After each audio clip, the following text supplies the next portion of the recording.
السلام عليكم ومرحبا بكم معايا في مطبخ ميدوشا. ان شاء الله تكونوا كامل بخير. اليوم راح ندير معكم طاجين الرخام، وصفة تقليدية جزائرية قديمة. ان شاء الله تعجبكم. وصفة يعني مليحة كذا رمضان ولا للضياف ولا. قبل ما نبداوها نصليو عن بي اللهم صل وسلم وبارك على سيدنا محمد وعلى آله وصحبه أجمعين. دونك في الوصفة هذه واش نحتاج؟ عندي اللحم المرحي، عندي كيلو.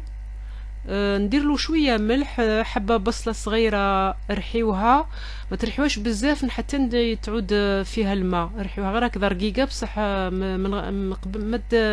يعني مش حتى يعود فيها الماء باش ما تفزدلكمش اللحم. معدنوس ثاني تقطعوه رقيق، شويه فلفل كحل، شويه درت شويه ثوم مرحي، شويه كزبر مرحي، شويه زنجبيل وشويه بابريكا وشويه زيت. انا عندي اللحم مش مشحم بزاف، زدت شويه زيت وبيضة كاملة. وما ديروش الشابلور ولا الخبز تشمخوه ولا هكذا. الوصفة هذه ما يجيش فيها، يجي فيها غير التوابل والبصلة والمعدنوس وبيض. البيض راه يلم اللحم. خلطت مليح التوابل مع اللحم، ونجيب هنا بابي كويسون، ورقة طهي ولا فيلم اليمونتير كما حبيتو، ونحلو اللحم. بصح اللحم كي تحلوه ما تحلوش رقيق بزاف، يكون شويه خشين، واحد 2 سنتيمتر ولا 1 سنتيمتر يدمي، باش هكذا ما يجيكمش رقيق بزاف. حلوه هكذا مستطيل صغير ولا مربع. انا هنا درت الجبن مبشور ولا الجبن تاع القطع تاع الساندويتش، ولا تقدروا تستغنوا عليه، اختياري يعني نتوما واش حبيتو.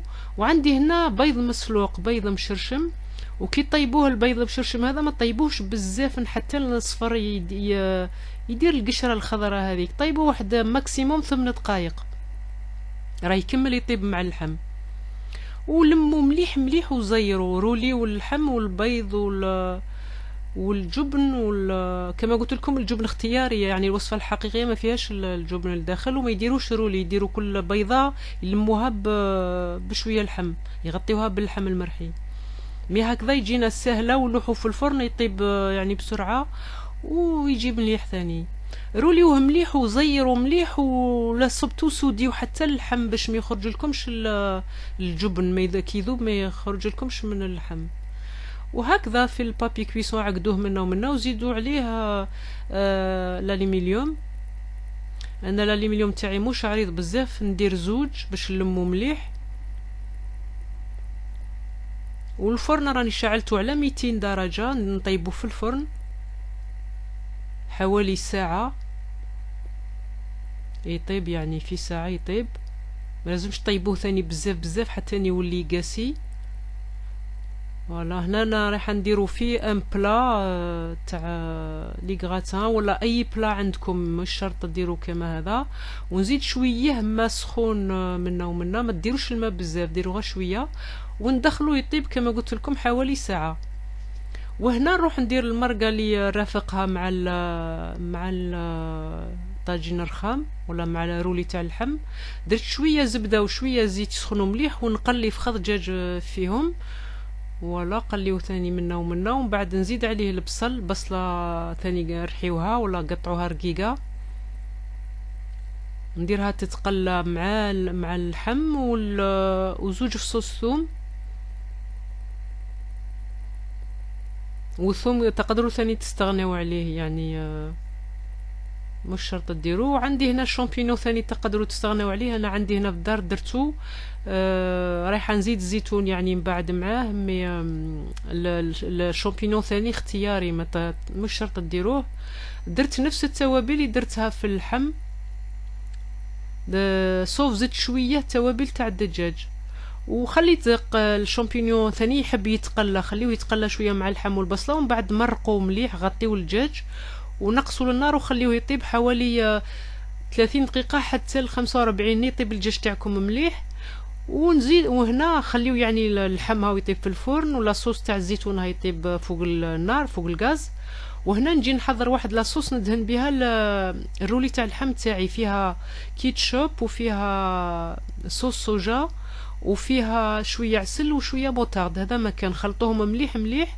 ولا ما عندكمش لاصوص صوجا ولا ديروا، تقدروا ديروا لاصوص باربيكيو تدهنوا بها. بصح هذه تجي مليحه، هذه فيها الكو تاع الحلاوه الموتار ديتو، تجي هايله فوق اللحم هكذا، فوق الرولي تاع اللحم. دونك انا هنا كي طاب هاني حليت برك، ما حبيتش نظل نبدل في البلاطو، ولا تقدروا تبدلوا ديروا في بلاطو اخر ولا المهم، ولا تنحيو خلاص الالومنيوم تو. دهنوا بهذيك لاصوص مليح مليح، نديرها مليح الحواشي ومن فوق، ونعاود نرجعها في الفرن واحد ربع ساعة ولا يعني باش تحمار من فوق، تحمر لنا الرولي من فوق.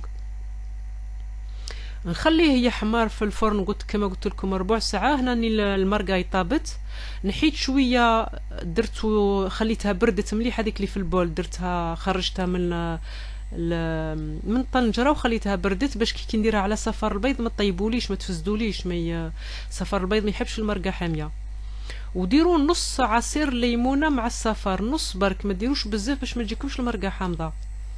وكبوا فلاني كما راكم تشوفوني نفرغ بالعقل، كي تعود باردة على البيض ما تفسدولكمش. نخلط مليح مليح ونعاود نرجعها في الطنجرة تاعي، ونعاود نشعل النار واحد 2 دقائق ولا 3، زيد تختار مليح مع البيض هذا، ونطفي ونخليها تريح على جنب. ولا عاد لاصوص تاعكم خاطره ما كلاه ظلوا ديروا في الصفار البيض فوالا. هنا من بعد كي اختارت زدت زينتها بالمعدنوس، والرولياكم تشوفوا فيها ومازال حامي، يعني نقطع فيه بشويه باش ما يفزش باسكو حامي. وفرانشمون اللحم هكذا مرحي بالبيض، تقدروا تاكلوه بارد ولا حامي، يعني هكذا في الطاجين الرخام، ولا في الصيف هكذا ديروه مع سلايط ولا تاكلوه بارد. ولا انا هنا راني قطعته ونجيب صحن التقديم. وهذه لاصوص تاع الزيتون ولي شامبينون جات هايله، وتجي خفيفه، مش كيما يعني لي صوص هذوك تاع لا كريم ولا تاع الزيتون، مليحه تجي خفيفه مع اللحم، تجي هايله. وهنا عندي الدجاج حمرته شويه في المقله، كي طيبوه تقدروا تزيدوا تحمروه شويه. ونزين بالطاجين الرخام كما قلت لكم، وصفه هايله تقدموها للضياف ولا في رمضان. دي فوا نحيرو في رمضان واش نديرو مع الشربه والبوراك وكل، من وصفاتنا العريقه وبنينه ومليحه وبريزونطابل كما نقولوا. فوالا يجي زينوه بشويه معدنوس ولا شويه ثاني شرائح ليمون، وبالصحه ولهنا يجي طايب ويجي بنين مع المرقه تاعو. ان شاء الله تكون عجبتكم الوصفه هذه وتجربوها، وما بقى لي غير نقول لكم الى وصفه قادمه ان شاء الله، والسلام عليكم ورحمه الله وبركاته.